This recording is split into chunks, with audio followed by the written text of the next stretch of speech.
Boa noite, meus irmãos. Que a graça e a paz de nosso Senhor Jesus esteja conosco essa noite. Então, nós vamos seguindo com as exposições em Salmo, e hoje nós vamos tratar Salmo 7.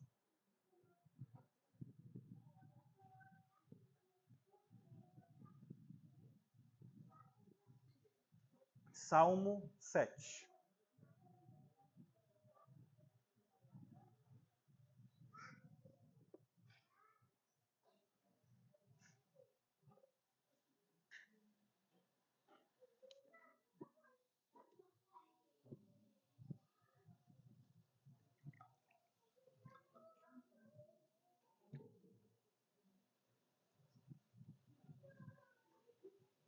Se todos se encontraram, meus irmãos, vamos orar.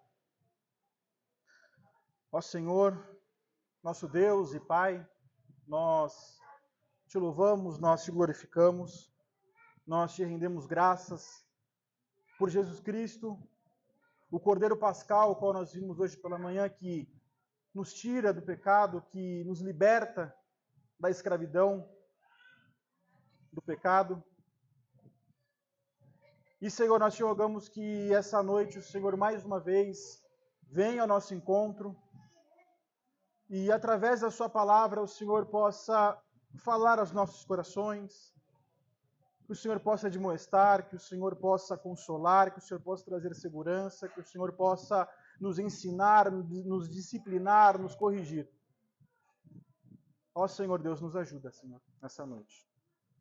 Nos faça atentos à sua palavra, mas, mais uma vez, que não apenas sejamos ouvintes, mas que a sua palavra possa descer em nosso coração e produzir frutos e nos fazer colocar em prática. Que isso que importa no final das contas, Senhor. Nós te rogamos essas coisas. Em nome de Jesus. Amém. Meus irmãos, então, se todos acharam, vamos ler aqui Salmo 7. Senhor, Deus meu, em ti me refugio. Salva-me de todos os que me perseguem e livra-me, para que ninguém, como o leão, me arrebate, despedaçando-me, não havendo quem me livre. Senhor meu Deus, se eu fiz o de que me culpam, se nas minhas mãos há iniquidade, se paguei com o mal a quem estava em paz comigo, eu que poupei aquele que sem razão me oprimia, persiga o inimigo a minha alma e alcance-a. Espizinhe no chão a minha vida e arraste no pó a minha glória. Levanta-te, Senhor, na tua indignação, mostra a tua grandeza contra a fúria dos meus adversários e desperta-te em meu favor, segundo o juízo que designaste. Reúnam-se ao redor de ti os povos, e por sobre eles remonta-te às alturas. Senhor, julga os povos, julga-me, Senhor, segundo a minha retidão e segundo a integridade que há em mim. Cesse a malícia dos ímpios, mas estabelece tu o justo, pois sondas a mente e o coração, ó justo Deus. Deus é meu escudo, ele salva os retos de coração. Deus é justo juiz, Deus que sente indignação todos os dias. Se o homem não se converter, afiará Deus sua espada. Já armou o arco, tem-no pronto. Para ele, preparou já instrumentos de morte. Preparou as suas setas inflamadas. Eis que o ímpio está com dores de iniquidade, concebeu a malícia e dá luz à mentira. Abre e aprofunda uma cova, e cai nesse mesmo poço que faz. A sua malícia lhe recai sobre a cabeça, e sobre a própria mioleira desce a sua violência. Eu, porém, renderei graças ao Senhor, segundo a sua justiça, e cantarei louvores ao nome do Senhor Altíssimo. Amém. Meus irmãos, eu acho que assim, todos nós aqui, talvez em algum momento, já devem ter visto aquele filme A Espera de um Milagre, com o Tom Hanks. Eu já assisti inúmeras vezes. Se alguém não assistiu, vou acabar dando aqui um spoiler, mas basicamente conta a história de um homem negro chamado Joe Coffey. E ele foi acusado de uma maneira brutal por assassinar 2 meninas brancas. E ele foi, de uma maneira, foi executado, na verdade, né? Que nem a gente vê no filme. E qual que foi o seu crime? Ele, por ser negro, por viver em uma sociedade que vivia aquela segregação racial, ele foi condenado por preconceito, pelo racismo, sem provas, sem defesa justa, arrastado a um tribunal que já tinha decidido condená-lo, e mais do que isso, a morte. Mas só que, meus irmãos, embora isso daqui é um filme, é uma obra, é uma ficção, conta uma trágica história real que aconteceu de um menino chamado George Stinney Jr. Em 1944, no sul dos Estados Unidos, esse menino ele foi condenado à morte por matar brutalmente 2 meninas brancas. E também, da mesma forma, foi sentenciado à cadeira elétrica, 14 anos, sem direito a advogado competente, sem um júri imparcial, sem provas concretas. E essa tensão que Davi vive não é apenas um registro antigo. Ecoa por toda a história e chega até nós também. Que nem acabei de contar para vocês agora esse relato desse garoto George. Então, injustiça, mentira, calúnia, falso testemunho, essa dor não está longe de nós. Ela está no nosso cotidiano, seja em grandes casos públicos, seja por injustiças silenciosas que nós sofremos ou que nós cometemos. Quem que nunca foi alvo de mentira, de calúnia, de injustiça? Quem que nunca se sentiu impotente diante de perseguições, de acusações falsas, de opressões que pareciam ser maiores do que vocês? Então, é nesse abismo, meus irmãos, de dor, de silêncio e aparente abandono que Davi ele escreve esse salmo. Se vocês olharem ali na Bíblia de vocês, tem escrito embaixo, né? Canto de Davi, entoado ao Senhor, com respeito às palavras de Cushi Benjamita. A pista aqui que dá desse salmo, que Davi ele escreveu quando ele estava sendo perseguido por Saul. Porque Cushi, embora os teólogos, os comentaristas, eles não sabem se é uma pessoa de fato, se é um sobrenome, o que é, se é o próprio Saul, o que sabe que ele é um benjamita. Ele veio da tribo de Saul. Pode ser que foi alguém que levantou falsas acusações, né? Que nem os irmãos sabem.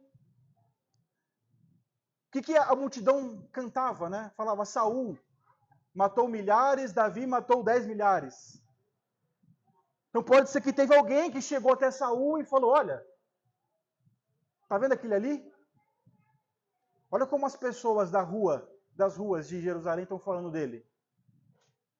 Ganhando popularidade na boca do povo. Presta atenção, daqui a pouco ele vai estar aí no seu lugar. E aí veio, pode ser que sim, seja isso.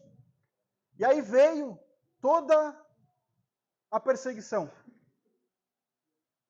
Então é nesse momento, nesse abismo que a nossa alma, ela também se encontra muitas das vezes clamando por justiça. Clamando por socorro, por refúgio, diante de um Deus, pelo justo juiz. Então, a nossa afirmação teológica desse texto é: Deus é o justo juiz que livra os inocentes, julga com retidão e é refúgio seguro para aqueles que confiam nele. E aí nós vamos ver 3 verdades desse texto aqui.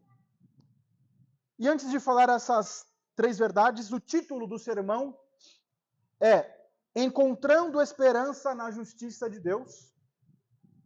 E a palavrinha para as crianças é justo juiz. Então vamos aos pontos, meus irmãos, desse sermão aqui. Então, primeiro é clamando ao justo juiz, dos versículos 1 a 5. Confiando no julgamento do justo juiz, dos versículos 6 a 11. E descansando na justiça do justo juiz, dos versículos 12 a 17. Então, vamos tratar essa primeira parte aqui, os versículos 1 a 5. Senhor Deus meu, em ti me refugio, salva-me de todos os que me perseguem, livra-me, para que ninguém como leão me arrebate, despedaçando-me, não havendo quem me livre. Senhor Deus meu, se eu fiz o de que me culpam, se nas minhas mãos há iniquidade, se paguei com o mal a quem estava em paz comigo, eu que poupei aquele que sem razão me oprimia, persiga o inimigo a minha alma e alcance-a. Espezinhe no chão a minha vida e arraste no pó a minha glória. Então aqui Davi ele faz essa invocação direta que nem nós temos visto nos outros salmos. Deus meu. É um Deus pessoal dele. É o Deus de aliança. É um Deus presente, de intimidade, de dependência. Então não é um Deus distante. Que Davi sempre se reporta a ele. Deus meu. Então, logo no início, meus irmãos, vocês vão ver aqui, em ti me refugio. Ou seja, Davi revela que ele não está confiando em estratégias humanas, nos seus homens, nos seus companheiros, nele mesmo, mas ele confia no Senhor. Então esse verbo aqui, refugiar-se, carrega esse sentido de correr para um lugar seguro. É como de um perigo eminente. É como se alguém corresse para uma fortaleza e estivesse correndo perigo, sofrendo durante um ataque. Então, o clamor que ele faz aqui, de salva-me, livra-me, expressa essa urgência.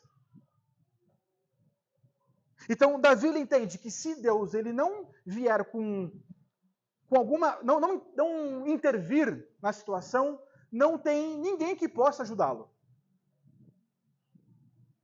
Ele está perdido. Não há esperança. Então, ele reconhece a sua total dependência a Deus. Aqui. No juiz soberano para escapar das mãos daqueles que estavam perseguindo ele. Caluniando ele, apontando, julgando. Aí no versículo 2, ele usa uma figura de linguagem que nós vimos aqui, de leão. Querendo passar uma imagem de brutalidade, de voracidade. Querendo dizer que os inimigos dele não queriam apenas prejudicar ele. Queria matar. Queria destruir. Queria acabar com a sua reputação, com a sua vida, com o seu futuro. Queria aniquilar ele, de fato.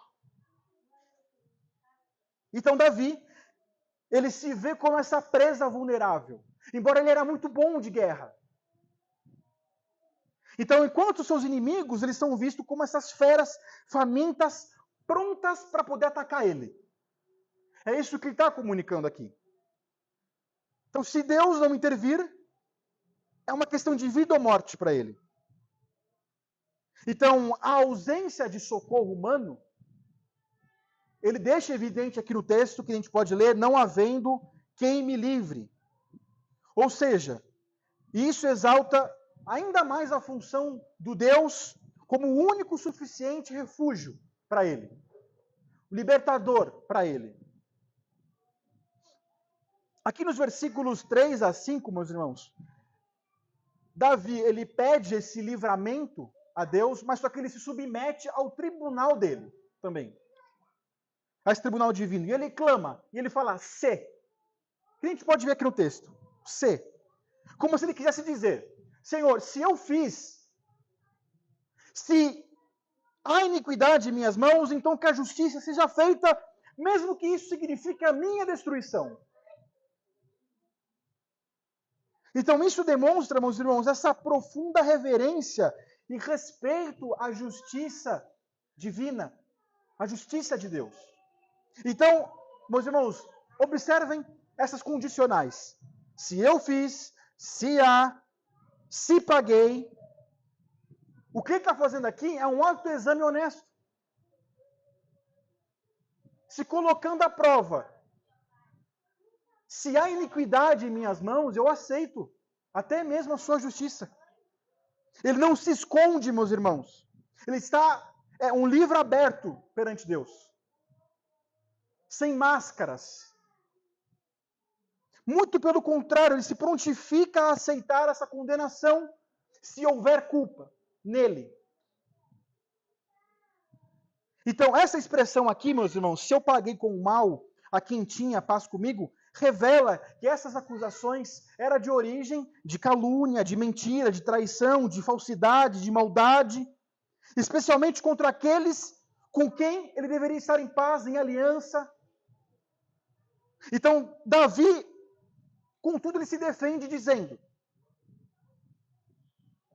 né, em vez disso ele fala, né, poupei aquele que sem razão me oprimia. Isso dá mais uma pista que foi da época de Saul. Então, que ele não se vingou de Saul quando ele teve a oportunidade. Então, se a gente olhar lá, meus irmãos, depois, se vocês quiserem, em 1 Samuel 24 e 1 Samuel 26. O que aconteceu nessas duas situações? Saul estava movido de inveja, com medo de perder o seu trono. Ele começou a perseguir Davi. E Davi e os seus homens, eles se escondem em uma caverna. E Saul, ele entra nessa mesma caverna. Ele não sabia que eles estavam lá. E aí, em um dado momento, Davi, ele viu Saul de maneira vulnerável, que ele foi ali para se aliviar. Ele não buscou vingança. O que ele fez? Ele cortou uma beirada da orla do manto de Saul. E mostrou para ele, querendo dizer, eu cheguei tão perto de você que se eu quisesse eu te matava. E aí ele vai dizer, não estenderei a mão contra o meu Senhor, pois é ungido do Senhor. Lá em Samuel 26, uma situação parecida. De novo, Saul sempre insistente, perseguindo Davi. E aí Saul, ele estava em um acampamento com seus homens, ele estava ali deitado. E Davi e seus homens chegaram perto, e um dos amigos de Davi, Abissai, falou para ele, vai, executa, né? Segue. E Davi não fez isso. O que ele fez? Tinha uma lança cravada ali perto, a própria lança de Saul, e ele pega essa lança, pega uma botija, se afasta, e ele chama Saul, e Saul vê a cena. E aí, de novo, querendo dizer, olha, eu cheguei tão perto de você que se eu quisesse, estava dormindo, se eu quisesse eu te executava. E aí ele de novo repete a mesma frase, não estenderei a mão contra o meu Senhor, pois é ungido do Senhor. Então, meus irmãos, no versículo, isso quer dizer que ele poupou, ele teve oportunidade e ele poupou a vida de Saul. No versículo 5, é dramaticamente forte. Porque a gente vai ler assim lá, persiga o inimigo a minha alma, e alcance-a, espezinhe no chão a minha vida e arraste a minha glória para o pó. Então isso mostra que Davi, ele está totalmente nas mãos do juiz. Se Deus, por um acaso, achar culpa nele, se Deus, por um acaso, achar iniquidade nele, Davi aceita ser destruído, a sua vida física, tudo. Ele aceita ser julgado por Deus. Aqui, Davi demonstra duas coisas. Uma, que ele está de consciência limpa diante de Deus. diante dos homens, e a outra é a compreensão profunda da santidade de Deus que ele tinha e da justiça de Deus. Então, resumindo todo esse bloco aqui, meus irmãos. Davi, ele começa esse salmo se lançando diante de Deus, se refugiando nele como um justo juiz, e ele clama ao Senhor, ele vê que não tem esperança em nenhum homem, e ele confia somente em Deus, e ele está em um perigo tão iminente de vida ou morte, que ele simboliza isso como um leão, que a gente viu aqui, e diante disso, ele apenas não clama só por proteção, mas ele também se submete à justiça de Deus, se caso ele também estiver errado. É muito fácil, meus irmãos, a gente entrar aqui e diante desse texto, a gente se colocar no lugar de vítima. De querer ouvir que você entrou aqui caluniado, que você entrou aqui perseguido, que você entrou aqui que nem a gente ouvia onde a gente veio, que o inimigo está no seu pé, que é isso e aquilo, que está sendo perseguido, que alguém estão te difamando. Essa seria uma aplicação. Mas só que se a gente olhar de um outro ponto de vista, e uma outra ótica, a gente vai ter um outro entendimento, que é, se Davi, ele corre ao Senhor como um refúgio, como um consolo, isso levanta uma questão séria para nós. Que nem o Mateus orou aqui. Quantas vezes, meus irmãos, em vez de a gente correr para Deus, nós preferimos correr para os nossos próprios recursos? Que nem ele orou.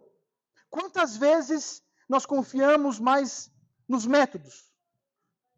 Tentamos resolver a situação com as nossas próprias mãos. Quantas vezes, meus irmãos, o nosso coração, mesmo conhecendo a Deus, ele sempre escolhe confiar mais em nós mesmos, em pessoas, em atalhos, do que confiar no próprio Deus. Isso, meus irmãos, não é outra coisa senão do que uma idolatria na prática. Quando a gente ocupa o nosso coração, a nossa atenção, a nossa confiança em algo ou em alguém que não seja Deus. Esse orgulho disfarçado de autossuficiência, aquela voz interna aqui, eu vou dar meu jeito. Eu consigo resolver sozinho. Eu me viro. É tipo a ideia de que eu não preciso tanto assim de Deus. É isso que está comunicando. E quando a gente olha, meus irmãos, essa imagem de leão, do leão, que despedaça, que nós vimos no texto, que somos forçados a reconhecer que muitas das vezes nós somos o leão na vida dos outros. Que nem ele falou aqui, o Mateus. Nos faz refletir como, em muitos momentos, somos nós que usamos palavras. Somos nós que julgamos. Atitudes que ferem, que expõem, que difamam, que destroem. Quantas vezes, meus irmãos, por inveja, por ciúmes, por competição, por um desejo de proteger a própria imagem, nós participamos de conversas, de insinuações, de julgamentos, que ao invés de edificar, não constrói, mas destrói. Talvez a gente nem percebe, mas muitas das vezes nós somos esse agente que causa dor, que fere. Seja no nosso lar,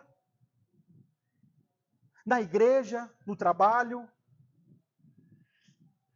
Esse exemplo de Davi, meus irmãos, que ele se examina e ele se coloca disposto a ser corrigido, até mesmo punido se ele for culpado, contrasta com a fácil naturalidade que nós temos de nos justificarmos rapidamente. Nós nunca perguntamos se, de fato, nós somos o problema. O nosso coração ele é rápido para poder apontar. Ele é rápido para julgar. Ele é rápido para condenar. É rápido para justificar, mas só que é lento para se colocar diante de Deus e colocar nessa mesma disposição de Davi. Senhor, e se a culpa for minha? E se eu sou o errado? E se o pecado só vem de mim? O nosso orgulho nos impede de fazer esse autoexame sincero. É muito mais fácil culpar o outro, é muito mais fácil apontar o erro dos outros e proteger a nossa imagem, do que se ajoelhar diante de Deus e falar, Senhor, se tem iniquidade na minha mão, me mostra.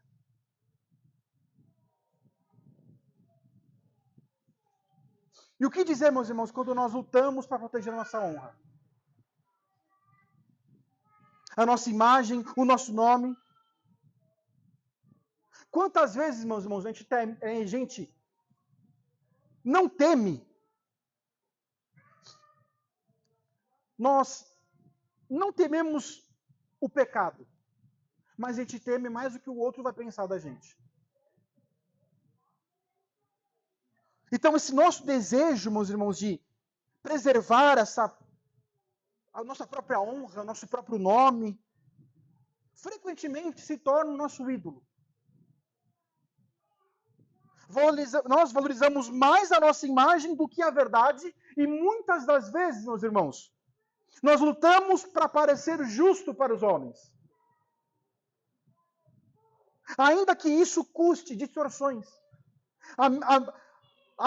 Ainda que isso custe omissões. Ainda que isso custe a queda do próximo. Então, meus irmãos, na prática, nós fazemos a nossa reputação um Deus.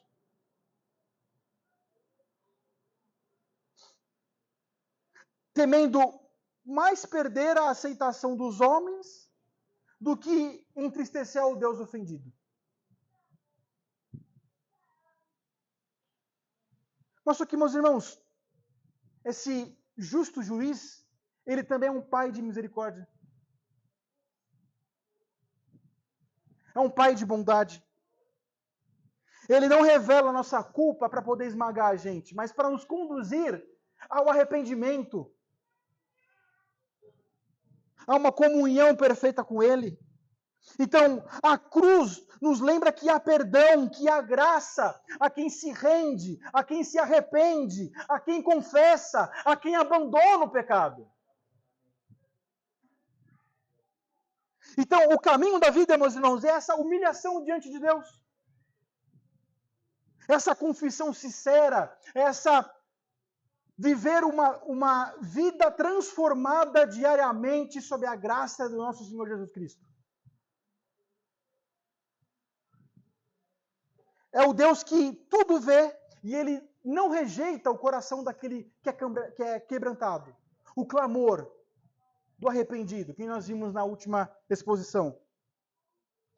Então nós devemos parar de querer nos proteger, de ferir, de querer se justificar e correr para esse refúgio em Deus, seguro na graça e na misericórdia do nosso Senhor Jesus Cristo. Então, meus irmãos, após Davi ele clamar a Deus como um justo juiz, né? Agora ele passa para essa segunda verdade que nós vimos aqui no texto, que nós enxergamos, que é confiar em Deus, que é o segundo ponto. Então, confiando no julgamento do justo. Versículos 6 a 11.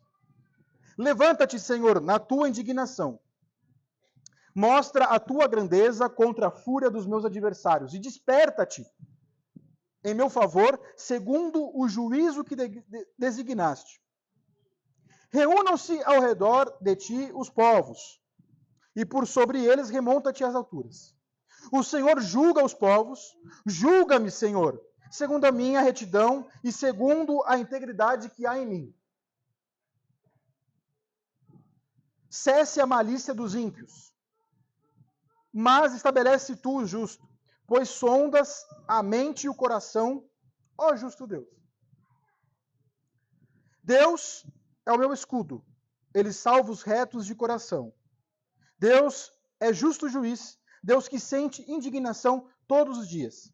Então, Davi, após ele se declarar como inocente perante Deus, diante dessas acusações que estavam fazendo dele, agora Davi, ele eleva a sua súplica rogando que Deus se levante como juiz e faça justiça à sua causa, que venha intervir nesse conflito. Então agora ele muda, que nós podemos ver aqui, de um clamor pessoal para algo mais abrangente, para um clamor cósmico. O que nós vamos ver aqui? Então ele não só ora para a sua causa agora. Agora ele ora também pela justiça de Deus sobre toda a terra.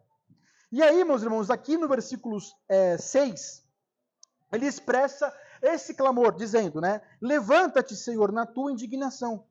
Mostra a tua grandeza contra a fúria dos meus adversários e desperta-te em meu favor, segundo o juízo que designaste. Então, a linguagem aqui é de um tribunal. Pensem nisso, um tribunal. Então, Davi, ele convoca a Deus a se levantar, não porque Deus está inerte, mas é porque ele tem o desejo de ver Deus aplicando de maneira visível a sua justiça no mundo. E ele expressa isso de maneira poética, que nós vimos aqui. Então, o uso da palavra indignação aqui não é meramente uma ira humana, mas sim a indignação santa e justa de Deus. Contra o pecado, contra a calúnia, contra a maldade, tudo aquilo que se opõe ao seu caráter. E aí, no versículo 7, Davi, ele amplia esse escopo, que nós estamos vendo aqui. E aí, o que ele vai dizer? Reúnam-se ao redor de ti os povos, e por sobre eles remonta-te às alturas. Então, de novo, imagem de um tribunal, de todos os povos nesse tribunal, e Deus nesse trono nas alturas, assentado, julgando, exercendo juízo. Então, aqui mostra, Davi está mostrando que ele considerava que Deus não era apenas o juiz de Israel, mas de toda a terra. E aí, no versículo 8, ele confirma essa cena jurídica, ele vai falar, né? O Senhor julga os povos. Julga-me, Senhor, segundo a minha justiça e segundo a integridade que há em mim. Aqui eu confesso para os irmãos que eu senti bastante dificuldade nesse versículo aqui, porque fala, poxa, ele está apontando para a sua justiça própria. Mas depois de tanto examinar e com a ajuda do Léo, ele fez um compilado lá de comentários, aí deu uma clareza maior. Davi, ele não está apelando para uma justiça absoluta, em termos absolutos. Não é isso. O que ele está querendo dizer assim, ele está apontando para a sua integridade dentro desse contexto específico de acusações que estavam fazendo nele, contra ele, de maneira leviana, sem ele ter feito nada. Então, ele estava nesse contexto aqui de acusações injustas. Então, esse pedido, meus irmãos, ele reflete essa convicção de que Deus, ele vê e julga, não de maneira superficial, de maneira reta, não como os homens julgam, que facilmente são enganados pela aparência, por boatos, por mentira. Aí no versículo 9, Davi ora por esse desfecho final, e ele vai dizer, cesse a malícia dos ímpios, mas estabelece tu o justo, pois sondas a mentira e o coração, sondas a mente e o coração, ó justo Deus. Então, ele deseja essa defesa para a causa dele, mais uma vez, né, ele acaba expandindo esse escopo, Isso daqui é uma oração profundamente escatológica, pensando lá naquele grande dia, de Deus exercer o seu juízo, de aplicar a sua justiça, diante de todo o mal, de toda a maldade, de acusação. Então, ele anseia por isso, onde o pecado vai ser erradicado. E aí ele vai dizer, né? Vai dizer, sondas a mente e o coração. Então, mais uma vez, reforça a ideia de que Deus, ele vê o profundo, o íntimo. E não o superficial. Que Deus, ele julga de maneira reta e não de maneira corrupta, que nem acontece nesses tribunais humanos. Então, no versículo 10, meus irmãos, ele revela essa confiança que ele tinha em Deus. Ele vai dizer, Deus é o meu escudo. Ele salva os retos de coração. Então, após ele apontar o seu caso para Deus, ele descansa nele. Porque ele vai falar, Deus é o meu escudo. Deus é a proteção dele. Deus é a defesa dele. Não os homens. Não a sua própria justiça. Mas em Deus, que conhece os retos de coração e salva. E aí, finalmente, no versículo 11, meus irmãos, a gente pode ver aqui uma afirmação teologicamente majestosa. Que ele vai falar assim, Deus é justo juiz. Deus que sente indignação todos os dias. Então, aqui, Davi, ele declara uma questão do caráter de Deus, da sua essência como juiz. A justiça. Deus não é um juiz passivo, um juiz negligente, mas é um juiz que está todos os dias atento, que se indigna, que tem uma santa indignação contra o mal, contra a injustiça, contra o pecado. Essa indignação não é nada comparado à ira humana,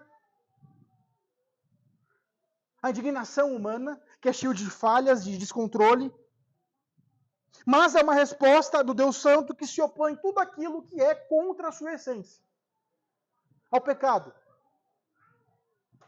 Então Davi, que nós vimos aqui, no primeiro ponto ele clama, agora no segundo ponto ele confia na convicção de que Deus sempre foi, sempre é e sempre será esse juiz justo, e que fará justiça para ele.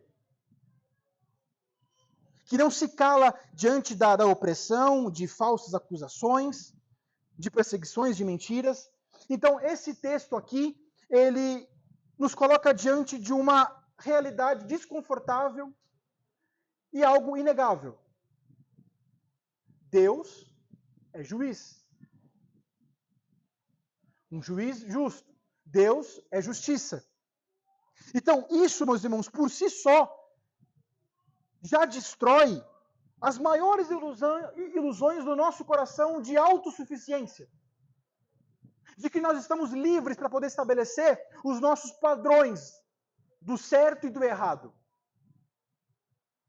Como se nós fôssemos senhores de nós mesmos.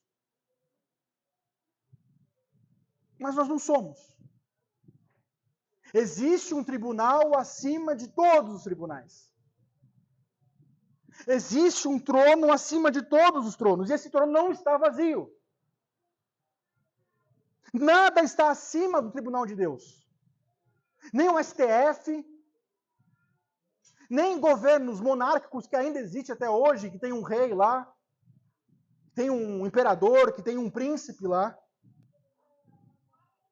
Deus está sentado neste trono e ele julga. E aqui que surge, meus irmãos, esse grande problema, por este fato. Que muitos de nós vivemos no mundo como se esse tribunal não existisse. Como se Deus ele não visse, como se Deus não pesasse, como se Deus não examinasse as intenções mais profundas do nosso coração.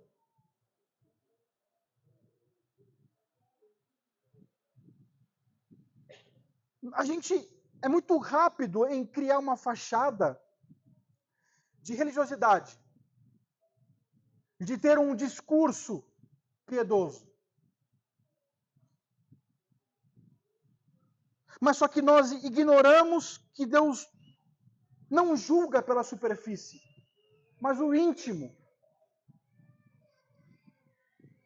Ele pesa o coração, ele sonda a mente, e muitas das vezes, meus irmãos, o que ele encontra é exatamente isso que o texto está denunciando. Malícia, intenção pecaminosa, desejo oculto de vingança, alegria na desgraça alheia, a complacência ou concordância com o erro, quando nos favorece, ou a indignação seletiva, quando o erro é contra nós. Então, o texto afirma que Deus sente indignação todos os dias. Não é apenas contra escândalos que acontecem de pecados notórios, visíveis, grosseiros, mas dessa soberba interna. É contra o nosso senso de autossuficiência que nos faz viver como se nós não tivéssemos que prestar contas daquilo que nós fazemos. Esse texto aqui, meus irmãos, é contra a nossa hipocrisia que nos leva a condenar nos outros os mesmos pecados que frequentemente nós cometemos. Que nós toleramos de maneira secreta. Então, mais uma vez, meus irmãos, nós somos confrontados aqui não como vítimas do sistema ou como meros espectadores do mal no mundo, mas como aqueles que muitas das vezes praticam, que participam desse mal. Não às vezes com ações, mas com palavras, com pensamentos, com julgamentos, com um olhar torto, de cima a baixo, que só Deus sonda o coração, que vê. Por isso, meus irmãos, esse texto é um chamado urgente ao arrependimento. A humildade, a submissão. É um chamado para que nós possamos abandonar essa falsa segurança na nossa própria justiça e que nós corramos não apenas para esse tribunal, mas para o refúgio que o próprio juiz ele oferece, que é o próprio Cristo. Ele não salva aqueles que se justificam. Ele não salva aqueles que se defendem com as suas obras. Nem aqueles que se acham moralmente superiores dos outros. Ele salva aqueles que se quebrantam. Aqueles que se humilham. Aqueles que confessam, que se rendem. E essa verdade que nós vimos aqui de que Deus julga os povos, é então uma verdade também que todo homem, toda mulher, toda cultura, toda geração estará presente desse tribunal. O juízo é certo, mas só que a única esperança que nós temos é na cruz. É no Cristo ressurreto. Então, meus irmãos, esse texto ele não é só esse chamado contra o mal no mundo. Mas é um espelho para nós que revela esse pecado que ainda existe remanescente no nosso coração. Que habita dentro de nós. Mas só que, ao mesmo tempo, meus irmãos, é uma porta aberta para a graça em Cristo Jesus, e essa porta está aberta hoje.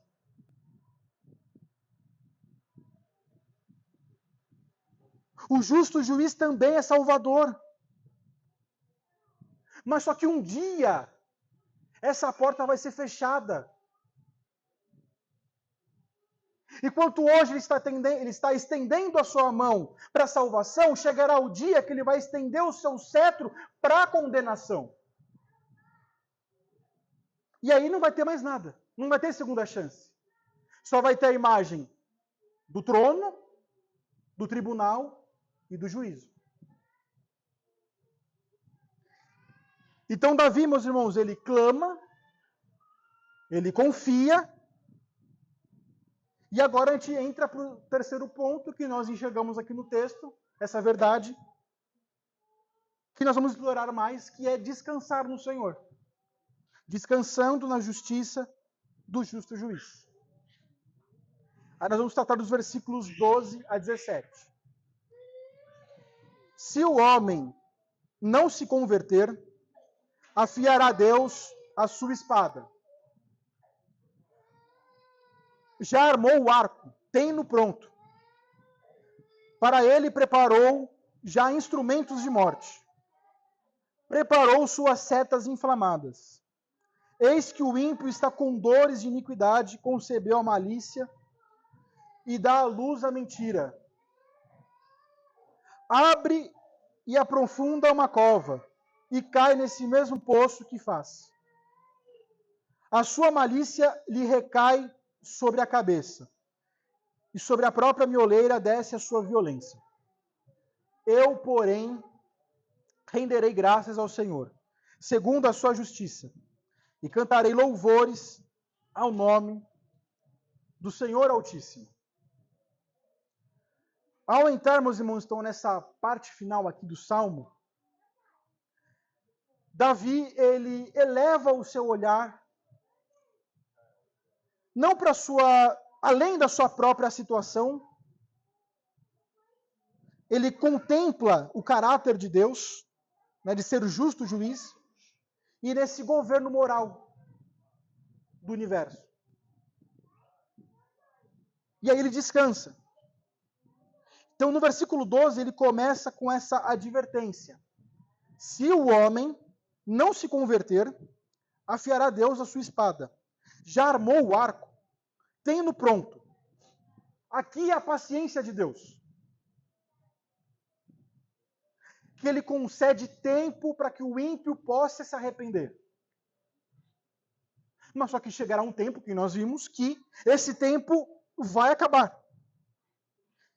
Então, se não houver arrependimento, o próprio Deus, que nós vimos aqui, ele se apresenta como esse guerreiro santo que está com a sua espada preparada.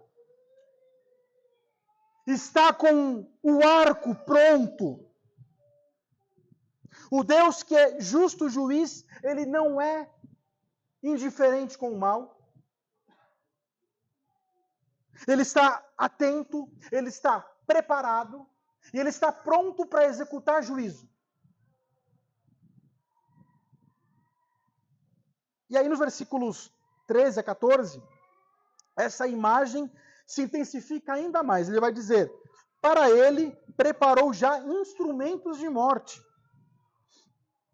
Preparou suas setas inflamadas. Eis que o ímpio está com dores de iniquidade, concebeu a malícia e dá luz à mentira. Então, essa primeira parte aqui, mais uma vez enfatizando que Deus, ele é esse guerreiro divino, esse juiz que está com as suas setas inflamadas diante daqueles que estão longe do Senhor. Então, isso comunica, meus irmãos, essa certeza e essa seriedade do seu juízo. Aí, na segunda parte, ele vai falar sobre o ímpio. Esse processo interno, que ele é como se fosse uma mulher grávida que está gerando pecado ali. Que gera dentro de si mentira, perversidade, destruição. Ou seja, é algo que nasce no coração, que é nutrido, e aí ele vai dar a luz e vai executar isso. Vai ter ações disso. Com violência, com calúnia, com opressão. E aí no versículo 15, Davi destaca essa ironia, né, divina, de que, ele vai ler aqui, né, eu vou ler aqui, abre e aprofunda uma cova, e cai nesse mesmo poço que faz. Então, o ímpio que está preparando o mal, está arquitetando o mal para o próximo, Deus faz com que esse mal recaia sobre ele. Aqui está falando, né, que ele é quem cava uma cova e ele cai na própria cova. No versículo 16, ele reforça isso de novo. A sua malícia lhe recai sobre a cabeça, e sobre a própria mioleira, o cérebro, desce a sua violência. Então, o mal que era para ser lançado nos outros, agora cai nele mesmo. Davi, meus irmãos, ele encerra esse salmo com uma nota de louvor, de cântico. No último versículo, 17. Eu, porém, renderei graças ao Senhor, segundo a sua justiça, e cantarei louvores ao nome do Senhor Altíssimo. Então, depois dele refletir profundamente na justiça de Deus, Davi, ele não termina com medo. Ele não termina com ansiedade. Muito pelo contrário. Ele acredita, ele é movido por uma gratidão, por cântico, por louvor, porque ele descansa no Senhor. Que o Senhor fará juízo, executará juízo a favor dele.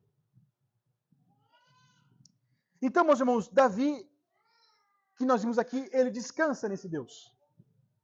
Ele não precisa carregar essa vingança. Ele não precisa carregar essa ansiedade, fazer justiça com as próprias mãos. A aplicação para nós desse texto, meus irmãos, é que está mostrando esse governo moral de Deus sobre o universo. E ele nos lembra que, de fato, existe um juiz supremo, e esse juiz é Jesus Cristo, ao qual o Pai deu toda a autoridade, o julgamento. Então, o mundo pode zombar do Evangelho, os ímpios pode parecer que estão prosperando, os maus podem viver como se nunca precisassem prestar contas daquilo que eles fazem, mas o tribunal celestial está armado. O arco está tensionado. Então, as flechas inflamadas estão prontas. E o dia do juízo se aproxima. Jesus não é apenas o Salvador. É também esse justo juiz de toda a terra naquele grande e terrível dia. E ele derramará, meus irmãos, o cálice da sua ira em todos aqueles que os nomes não estiverem escritos no livro da vida do Cordeiro. Então isso é urgente. Nenhuma mentira ficará oculta. Nenhuma opressão será esquecida. Nenhum pecado, nenhuma injustiça ficará impune. Toda maldade, toda violência, toda calúnia, toda soberba será esmagada pelo esse cetro de ferro do Senhor. Então, aqueles que hoje rejeitam o Evangelho, aqueles que hoje zombam da graça, que rejeitam a graça, a sua palavra, vivem como se Deus não existisse, naquele dia verão o juízo de Deus. Mas para aqueles que estão unidos a Cristo, para aqueles que foram lavados pelo seu sangue, cujos nomes estão escritos no livro da vida, há esperança. Eles não experimentarão essas flechas de ira.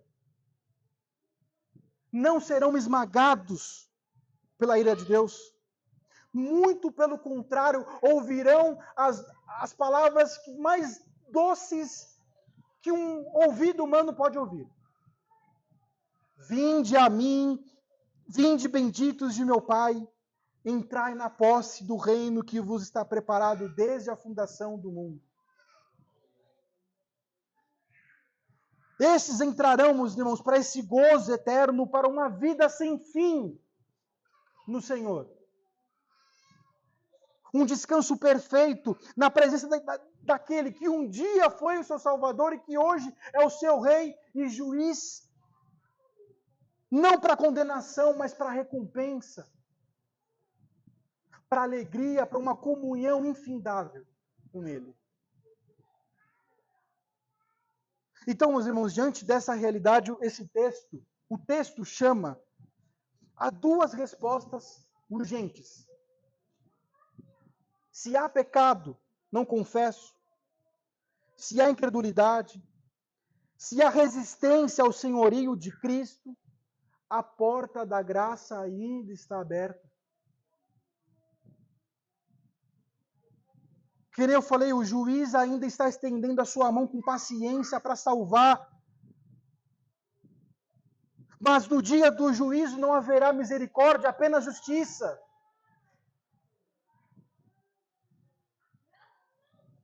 Segundo, para aqueles que estão em Cristo, meus irmãos, esse texto não gera medo, mas gera descanso. Saber que Deus fará justiça, que cessará essa injustiça que nós vemos hoje. Esse descanso na certeza que toda injustiça deste mundo será tratada, que todo sofrimento será reparado e que a justiça, ela triunfará para sempre. É por isso, meus irmãos, que hoje a nossa alma ela se curve com reverência. De se encher desse temor santo, mas também com uma esperança viva no Senhor. Porque sim, meus irmãos, Jesus, ele é sim o juiz supremo de toda a terra, mas para aqueles que estão nele, é também um eterno refúgio. É o Deus da nossa salvação, é o motivo para que nós tenhamos cântico de louvores para ele. Então, para finalizar aqui, meus irmãos, os irmãos devem estar cansados de tanto me ouvir aqui. Estou abrindo uma água.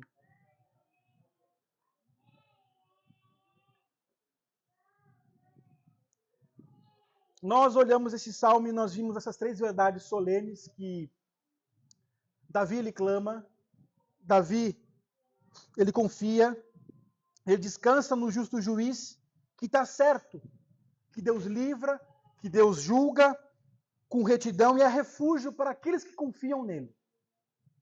Então, meus irmãos, essa história aqui que eu contei na introdução, no começo do sermão, desse menino de 14 anos, né, o George Stinney Jr., escancara esse lado mais sombrio da humanidade.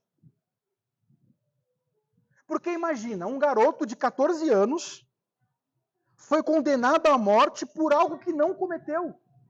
Porque depois de 70 anos, reabriram o caso e foi julgado que ele era inocente.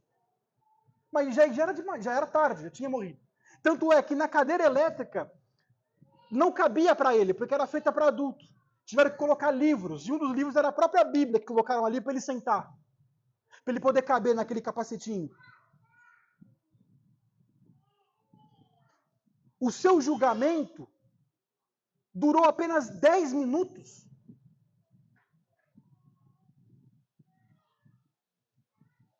Nenhuma prova concreta. Quando eles abriram o caso, tinha várias inconsistências.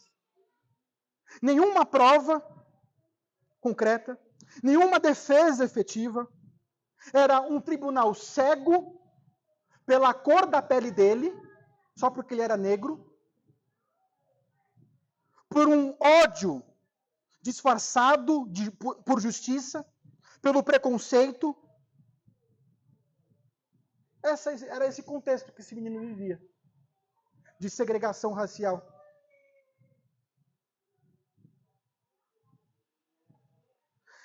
Mas só que, meus irmãos, por mais que isso nos choque, essa história,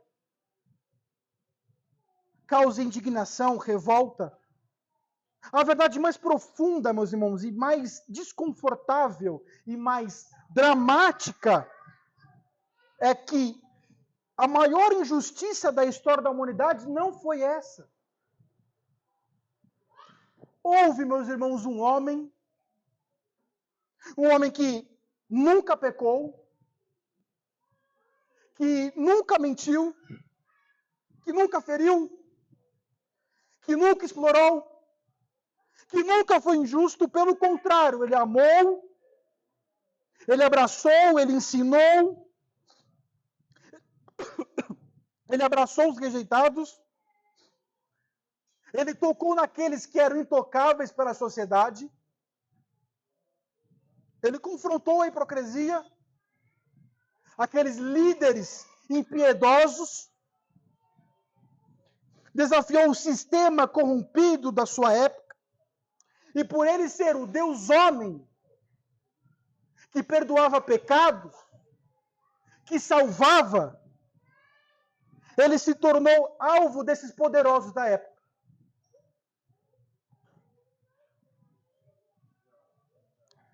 A verdade é que ele pregava e ele revelava essas trevas que tinha no coração desses homens. Então começaram a tramar contra ele, levantar falsas acusações,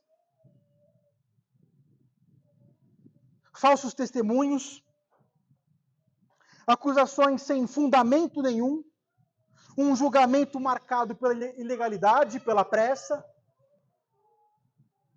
uma manipulação das massas aconteceu. Uma hora a multidão, quando ele entrou ali no jumentinho, a multidão era Hosana, Hosana, Hosana. E agora aquela multidão enfurecida, dizendo, crucifica-o, crucifica-o, crucifica-o.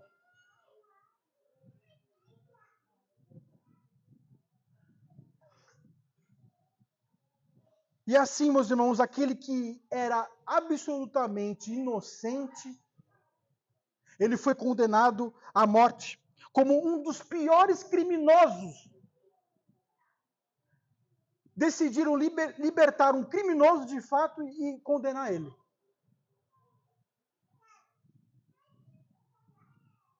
Carregaram ele para um lugar onde ele ia ser executado de maneira pública, exposto, zombaram dele, cuspiram nele, pregaram ele num madeiro, onde ele sofreu até a última respiração. Mas aqui que está a diferença que muda tudo. Embora essa história, meus irmãos, desse tribunal de homens que o condenou, mas só que o tribunal do céu o justificou. Quando todos pensavam que tinham vencido ele, que estavam cheios de si, achando que tinha aniquilado a vida dele, no terceiro dia ele é ressuscitado, para escândalo, para vergonha daqueles homens. Então ele venceu a morte, ele venceu o pecado, ele venceu essa injustiça. O túmulo vazio é a prova de que o juiz justo interveio na causa dele, que a mentira não venceu, que o mal não prevaleceu, não foi a última voz. E hoje ele reina, meus irmãos. O mesmo que foi julgado injustamente, agora ele está entronizado como o juiz de toda a terra. E aqui está a maior ironia. Aquele que foi julgado pelos homens será quem irá julgar os homens. Portanto, meus irmãos, voltando para o para esse, que eu fiz aquela ressalva no início, voltando para esse propósito inicial do Salmo. Talvez de fato você esteja mesmo sendo caluniado. Talvez de fato você está injustiçado, acusações infundadas contra você, mentiras contra você. E se você se sente pressionado por tudo isso, esse salmo é para você. Não confie nos homens. Clame, confie, descanse no Senhor, em Cristo. A cruz e o túmulo vazio, meus irmãos, vão dizer que o mal não tem a última palavra. Agora, se você, em honestidade, olhar para dentro de si e perceber que você não é apenas uma vítima dessa injustiça, mas que você é aquele que promove a injustiça, que promove a calúnia, que promove todas essas coisas, esse salmo também é para você. É exatamente por isso, meus irmãos, que essa morte e ressurreição de Jesus, ela foi necessária não apenas